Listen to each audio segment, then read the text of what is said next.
Hi sexy, come and watch till the end. In the first season of You, New York bookshop manager Joe Goldberg obsesses with promising writer Guinevere Beck. He follows her and messes with her life to get close and date her. Joe's love at first sight with Beck is strange.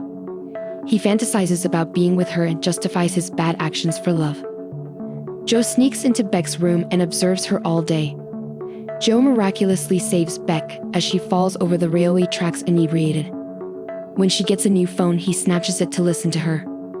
Beck's on and off lover Benji is the first major obstacle to Joe capturing Beck's heart. Joe attacks Benji and locks him in his shop's book vault because he is a jerk. Joe murders Benji because he sees no way out. He burns Benji's corpse to make it appear like he fled away. Joe and Beck start dating when Benji dies, but another issue arises. Beck's closest buddy Peach is enamored with Beck and distrusts Joe. She manipulates Beck. Joe smashes Peach in the head with a rock and leaves her for dead out of rage. Joe's Peach survives. Peach is still skeptical that Joe assaulted her. She invites Beck to her family's house for a vacation and intends to move to Paris with her. Beck rejects the offer and departs the mansion after realizing Joe was correct about Peach's manipulation. Joe murders Peach and claims she killed herself because she was depressed. Joe and Beck can finally be together without Peach's interference. For many months, Beck becomes increasingly distant and secluded, making Joe envious and possessive. Joe then murders Beck. 4 months later, Beck's locker book is popular. Dr. Nikki, who was set up, is arrested clearing Joe. Just when it appears like Joe would get away with all his sins, his ex-girlfriend Candace comes up, alive and well, to speak about what they never concluded. Joe's ex-girlfriend Candace's whole story is revealed in You Season 2. After fighting about Candace's affair, Joe accidentally smacks her in the head. Joe covers Candace's corpse and flees. After being buried alive, Candace awakens. She asks police to arrest Joe, but they refuse. Candace must take retribution by ruining Joe's life and ensuring he never abuses another woman. Joe hides in Los Angeles when Candace returns. He kidnaps Will Bettelheim and steals his identity. He moves in and works at a Navran's book section. Joe releases the genuine Will Bettelheim from the book vault if he keeps silent. This shows him he is improved. Love Quinn, a rich Navran family widow, swiftly becomes Joe's new love. Love, unlike Beck, commits to Joe from the start. Joe is concerned that Love will end up in the same place as Beck. Thus, he is reluctant to continue the connection. Joe finally caves in and begins a relationship with Love. Love's dependence on her twin brother, 40, makes their connection difficult. 40 is a recovered addict from a trust fund. He aspires to be a renowned writer and filmmaker but lacks the desire and talent. Joe will soon assist 40 draft the screenplay for his next movie, based on Guinevere Beck's novel. To make 40's life even worse, Love's twin brother begins dating Amy, Joe's ex-girlfriend Candace. Candace confides in Love that Joe is hazardous.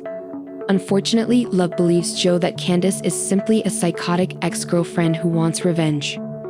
Joe also befriends Ellie, his new adolescent neighbor. When Ellie secures an internship with famed comedian Henderson, her elder sister Delilah informs Joe that Henderson sexually assaulted youngsters, including Delilah when she was younger. Joe becomes spiteful and tells Henderson about his prior mistreatment. Joe accidentally knocks Henderson down the stairs, killing him. Joe conceals another death. Delilah's officer, Pal Fincher, begins to suspect Joe murdered Henderson despite the police's claim. Delilah searches Joe's apartment for evidence, so Joe locks her in his book vault. Joe wants to liberate Delilah and leave the country with Love to avoid orphaning Ellie. Next morning, Joe discovers Delilah dead in the book room. Candace locks Joe inside and contacts Love to prove Joe is a murderer when she arrives. Candace's plot fails when Love kills her and tells Joe she murdered Delilah to preserve Joe's secret and prevent him from running away. Love then states that when she and 40 were kids, she murdered their au pair and that she has been manipulating Joe all season to make him fall in love with her, as Joe did to Beck in the first season. Joe considers murdering her over this. Love informs him she is pregnant, so Joe tries loving her again to be with his kid. Love forgives Joe, but 40 doesn't. He holds Joe at gunpoint and confronts them. Officer Fincher shoots and kills 40. The Quinn family covers up 40's murders of Henderson and Candace. Joe offers Ellie a lot of money and promises to keep giving her money while she starts a new life. After fixing his issues, Joe may live with Love and raise their kid in a comfortable suburban home. Joe cannot forget Love since she is a murderer, but he has already set his eyes on his new next-door neighbor, who he wants much more. Season 3, Joe and Love want to enjoy a nice family life in the Madre Linda suburbs in U, but things go awry immediately. Joe obsesses on their new neighbor, Natalie Engler, and neglects his wife, Love, and their kid Henry. Love kills Natalie after discovering Joe loves her. Joe and his wife cover Natalie's death and make acquaintances in their new area after helping Love dispose of her corpse. Joe falls in love with Marianne, a librarian who employs him to repair rare books.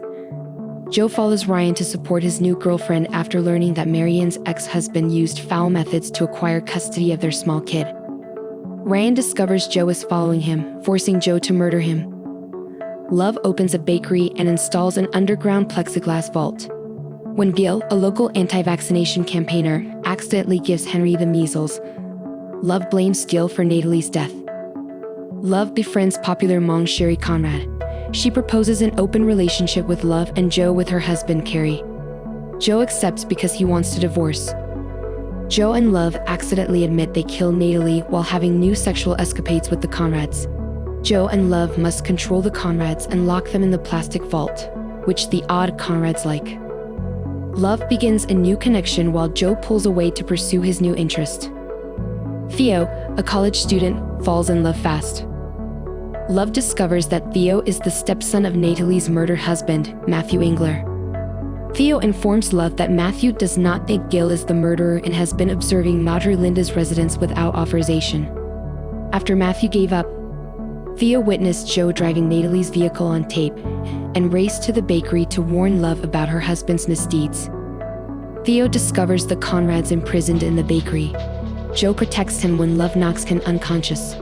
Joe asks for a divorce when Love finally admits his obsession with Marianne. Love offers her spouse Aconite to paralyze him. She then informs Marianne that Joe murdered Ryan. Love attempts to murder her husband once Marianne leaves. Joe claims he took an antidote. He kills Love, blames her for Madre Linda's murders, and destroys their home. Sherry and Carrie emerge from the vault stronger than ever. Matthew and Theo reconcile, and Joe leaves Henry with Dante and travels to Paris to find Marianne. The end. See you later, sexy.